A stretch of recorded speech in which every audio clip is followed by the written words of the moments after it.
got a void that needs filling and some time to kill. Why don't you meet me at Kigoba and I'll cover the bill?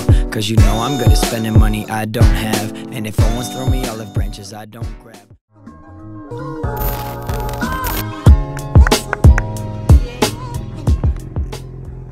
Pozdrav ljudi, ja sam Fic i dobrodošli na moj YouTube kanal.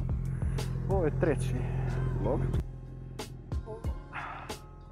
Danas ćemo napraviti mali džirić tu po mjestu. Ništa specijalno. Sad ćemo pričati o jednoj temi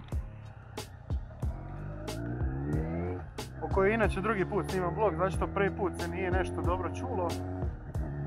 Nije se nešto dobro čulo, pa nije ispalo ono, bacio sam cijeli dan, a bio je dobar dan, vozili smo se nas 3 prijatelja. I baš je bilo onak dobrih kadrova, ali nije mi nešto sa zvukom bilo dobro, pa onda nismo dovršili taj video i zato kasnije, inače subotom izbacujemo. Nego danas ćemo pričati o temi da li je motor za svakoga, da li bi svako sebi trebao kupiti i nabaviti jedan motor. Moje mišljenje je da nije. Duža verzija te priče pa išla bi ovako. Da bi odgovorili na pitanje da li je motor za svakoga, moramo prvo odgovoriti na par nekih stavki. I sad, koje su te stavke? Prva i osnovna stvar, morate znati čega se odričete kada si kupujete motor i kada si nabavljate motor. Jedan veliki faktor toga, jedan veliki faktor u svemu tome je to da kada vozite motor vam nije najudobnija opcija koju možete kupiti kao prijevozno sredstvo. Zašto se odričete puno stvari? Prvo, nije najkomfornije za sjediti, pogotovo ako imate neki sportski ili air motor. Ovdje na mom Suzuki još nekako jer se dosta normalno sjedi, niste pogrbljeni, ali ako uzimate neki air motor gdje imate one clip-on ručke i gdje ste onako baš dole, gdje je dosta agresivniji položaj sjedenja, to vam nije baš najugodnija opcija. Da vozite najudobniji motor, ne znam, da vozite BMW GS 1200 Air Adventure, opet vam neće biti najugodniji nakon nakon 100-200 km već će vas početi boliti guzica i tako. Druga stvar je, dosta ste izloženi vanjskim uvjetima ili elementima. Dakle, kad je vruće, ajde bit će vam nešto malo možda lakše jer se vozite pa to ipak onako malo puše. Pa vam je komotnije, lagodnije. Međutim, kad vam je zima, možete se vi obući, može vam biti dosta toplo, ali nikad to neće biti na razini nekog auta gdje si možete klimu, možete si upaliti grijanje, lijepo sjedite, komfortno je, ne puše vjetar u vas, po zimi je grdo voziti motor. Govorim vam iz iskustva zato što sam ja osoba koja u biti vozi cijele sezone, vozim i po ljeti i po zimi. Meni je to gušt, ja sam spreman sam na to da će mi biti hladno kad je vani hladniji dan, spreman sam na to da će mi biti vruće kad je vani topal lijep dan. Međutim, morate imati na umu da generalno govoreći motor nije najkomfortnija opcija za kupiti. Druga stvar, troškovi održavanja motora. Najlakše je kupiti motor. Vi motor danas možete kupiti i za skroz solidan za do 2000 eura recimo, bez problema. Možda nije najnovija klasa i možda ima malo više prijeđenih kilometara, ali možete kupiti motor. Sad, lako je kupiti motor, treba motor održavati. Registracija vam je nešto malo jeftinija nego kod auta, međutim intervali održavanja i sama cijena održavanja može biti poprilično skupa, dosta je skup to sport. Kad kažem skupa, ne mislim da je to sad nešto drastično, jako puno, ali je. Pazite, puno češće morate mijenjati recimo ulje na motoru nego na autu. Razlog tome je što je motor jednostavno, motor ima mašinu koja je visokoturažna i često ćete biti u malo jačim obrtajima nego na autu, to je dosta jačim, recimo ja sam već na 4, a uopće ga ne stišćem, nego malo stisnete, vi ste već na 80 tisuća obrtaja, to je jako puno.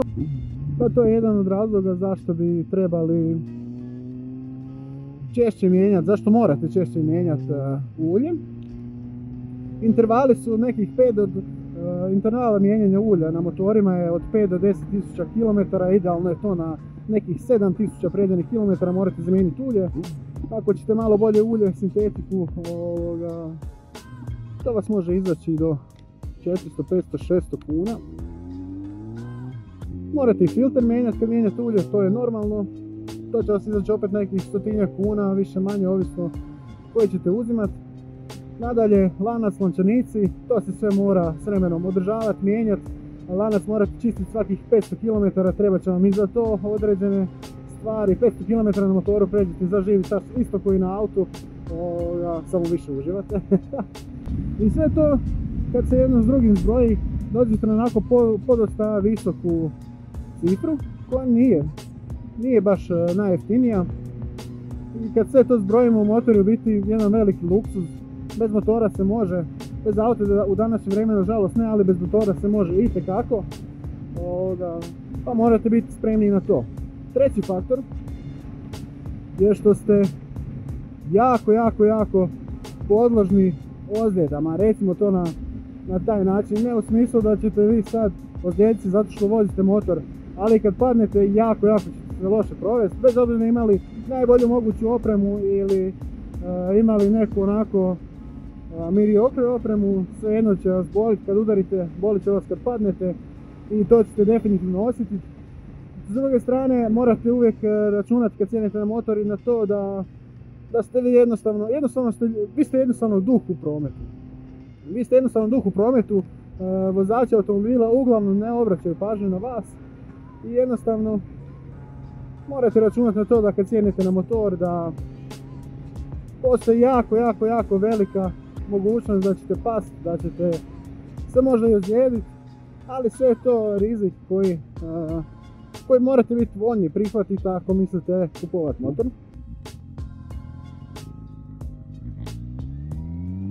Sada ovo sve što smo ispričali, to su neke loše strane motora, to si morate staviti na jednu stranu papira, na drugu stranu papira onda dolaze ono ipak lijepe stvari u kojima stvarno kad sjednete na motor to je jedan neopisiv osjećaj, stvarno je nešto je prekrasno. Ja mislim da je jedino bolje od osjećaja vožnje motora, ja mislim da je jedino bolje osjećaj letiti gore s onim paragliderom ili kako se to već zove. Mislim da je to jedini bolji osjećaj od vožnje motora. Zbilja kad siđete s motora imat ćete jako velik osmijeh na svom licu. Biće vam drago što ste napravili taj džir, makar i mali bio. Druga jako zanimljiva i dobra stvar, pozitivna strana motora, je ta da svako ko ima drugi neki motor vam je automatski prijatelj, bez obzira što čovjeka vjerovatno nikad u životu niste vidjeli. Kad dignete ovako dva prsta, budite sigurni da u 90% slučajeva čovjek koji prolazi na drugom motoru također će vam dići dva prsta ili jedan prst, nije važno. Da opće ruku dignete, ljudi će vam uzvratiti. Tako da se generalno generalno kada vozite motor, drugi ljudi koji također voze motore dosta će vas, a neću reći poštivati, ali ako pozdravite, odvratit će vam sigurno bez problema.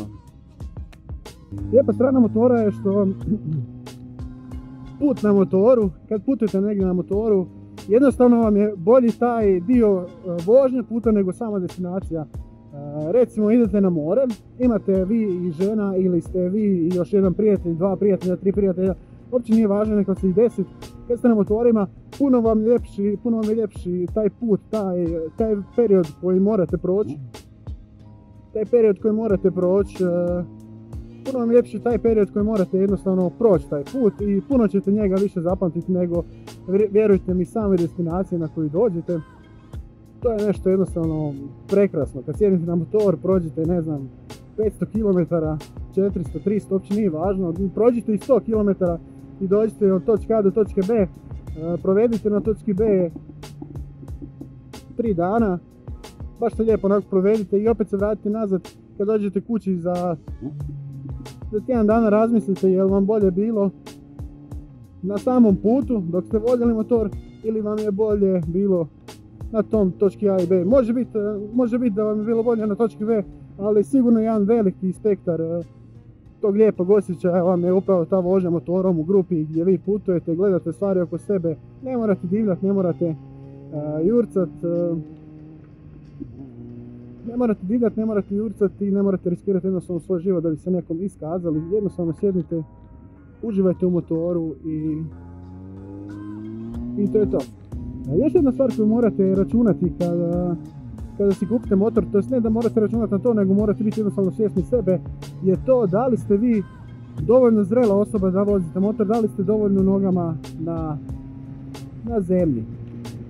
Sad kako ćete to znati?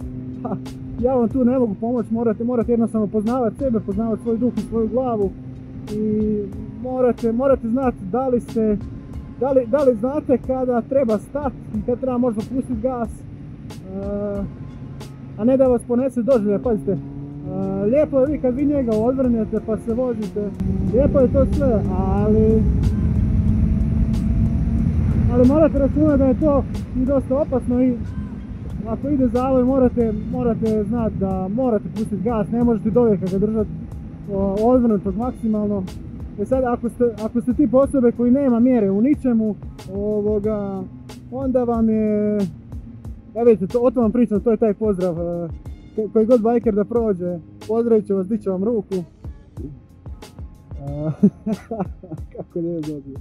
Kako lijepo osjećaj kad vas neko pozdravi, to je čudo, ja to obožavam, nikad nisam kraj bajkera nekog prošao da nisam bacio prst i jako malo je slučajeva bilo da su ljudi prošli da meni nisu digli prst. Morate jednostavno biti svjesni toga da morate biti stabilni dosta u glavi, morate biti čvrsto nogama na zemlji da bi vozili motor. Sad na to pitanje vam ne mogu dati ja odgovor, kao ni na jedno pitanje do sad. Na ta pitanja ćete si morati odgovoriti sami. Tako da sumiramo priču, da li je motor za svakoga, moje mišljenje je da nije, pogotovo ako niste spremni žrtvovati udobnost koju vam auto pruža, ako niste spremni na tu cijenu održavanja samog motora, ako smatrate da niste dovoljno stabilni u glavi da vozite motor, onda svakako motor nije za vas. Ako se s druge strane smatrate dosta zrelim i ako se smatrate dosta zrelim, ako ste spremni na te troškove održavanja i ako ste spremni svu tu udobnost i komfor žrtvovati za sam osjećaj koji vam pruža motor kojeg vozite, onda je motor za vas. Za mene motor je, ja sam spreman žrtvovati svu tu udobnost, ja sam spreman na sve te troškove održavanja, spreman sam se ismrzavati kada je zima i kuhat kad je ljeto, samo da doživim ovakav jedan osjećaj da se vozim na motoru, da uživam u njemu. Tako da, kratko jasno, smatram da motor nije za svakoga, ali to će svako od vas, svaki individua morati odgovoriti sama za sebe.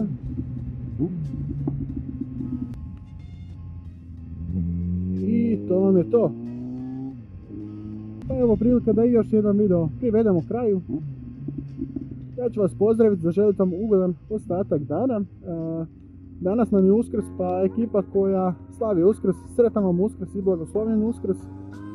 I to je to, mi se ljudi vidimo u nekom od sljedećih videa. Ako vam se sviđa ovaj video, lajkajte ga, subscribeajte se, podijelite ga, pošaljite ga možda nekom svom prijatelju, može se i njemu svidi to što mi ovdje radimo. Ako imate neku temu o kojoj bi željeli pričati, koju bi željeli da pokrijemo u nekim od idućih videa, slobodno mi pišite dole u komentare. Ako želite da nešto promijenimo, također ako imate neke prijedloge za promjene u videu, slobodno javite, slobodno pošaljite. Pa ćemo vidjeti, diskutirat ćemo o tome, pa ćemo vidjeti što se tu može napraviti da to sve izgleda malo bolje i profesionalnije i da sve to dignemo na jedan veći nivo. Mi se vidimo u nekom od sljedećih videa, do tada, bok!